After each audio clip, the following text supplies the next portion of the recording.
15ই August, না না, আমি ওই সো কল্ড কথাটা বলছি না যে আমরা কি সত্যিই স্বাধীন।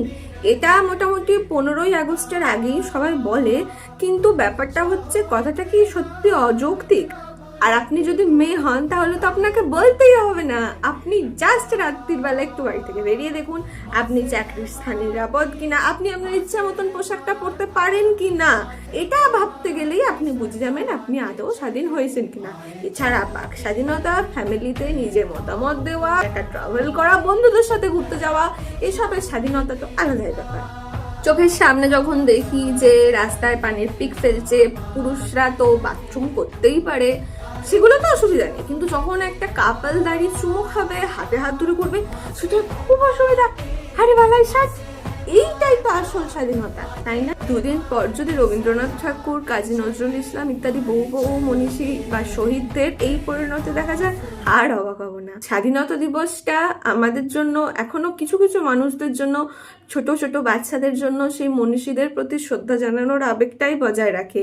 কিন্তু তবু আমরা যারা একটু বড় হয়েছি তারা যখন নিজেদের প্রশ্ন করব আমরা স্বাধীন, আমরা স্বাধীন, তখন এই প্রশ্নবোধক একটা চিন্তা আমাদের মেয়েদের মাথাতে তো আসে। আর এখন নেতাজির এই পরিণতিতে মনে হয় ছেলেদের মাথাতেও আসবে।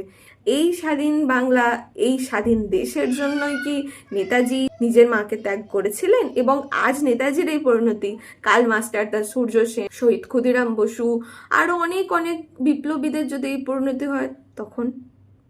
বাই দা ওয়ে, স্বাধীনতা উপভোগ করুন, যেমন করে তিলোত্তমার বিচার উপভোগ করা হয়েছে, বারুইপুরের বিচার উপভোগ করা হয়েছে। না না, আমি তো স্বাধীনতা নিয়ে বলতে এসেছি, মেয়েদের বিচার স্বাধীনতার অঙ্গ তো নয়, তাই না?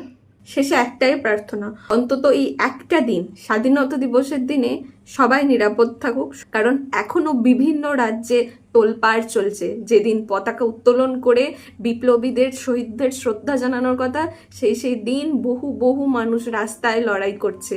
কি আন্দোলনের জন্য সেটা এখনো যারা জানে না তাদের কাছে না জানাই থাক, তারা নিজেদের আখেরটা গুছিয়ে নিক, তাহলেই হবে। হ্যাপি ইন্ডিপেন্ডেন্স ডে, স্বাধীনতা দিবস, এই পোস্টগুলো জারি থাকুক। ভেতরে ভেতরে স্বাধীন না হলেও চলবে, আপনার বাড়ির মেয়ে বউটা স্বাধীন না হলেও চলবে, আপনার মাথাটা স্বাধীন হোক, এটুকুই প্রার্থনা।